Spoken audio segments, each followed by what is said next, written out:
टिला बालनाथ जोगियां। हम इस वक्त गुजर रहे हैं सख्त पथरीले रास्ते से। इर्द गिर्द कोई आबादी नहीं।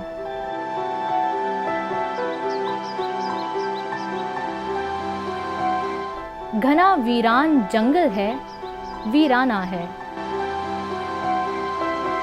हमने रख्ते सफ़र बांधा है जेहलम के सबसे बुलंद मकाम की जानिब, जो वाक़े है कोहे नमक में।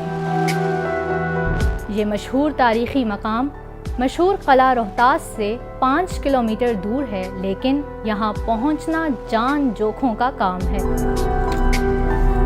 लीजिए, हम पहुँच गए टिले पर। ये टिला पहली सदी बाद मसीह में उस वक्त मरकज़े निगाह बना जब गुरु गोरखनाथ और बालनाथ ने यहाँ का रुख किया और यहाँ से जोग पूरे इलाके में फैलाया। यहाँ पर जोगियों की दरसगाह बनाई गई, जहाँ पर पूरे इलाके से जोगी जोग सीखने आते थे। खुला मैदान जो बाग था, दरसगाह और बालनाथ जोगी की इबादतगाह आज भी महफूज है।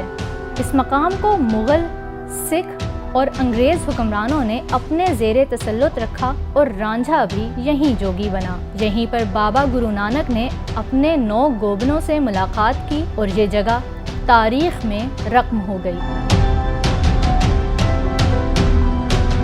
इस मकाम के आखिर में जब आप निगाह दौड़ाते हैं तो कोह नमक आपको इस मकाम की खूबसूरती का एहसास दिलाता है कि ये है टिला गोरखनाथ, जेहलम का सहरंगेज़ टिला।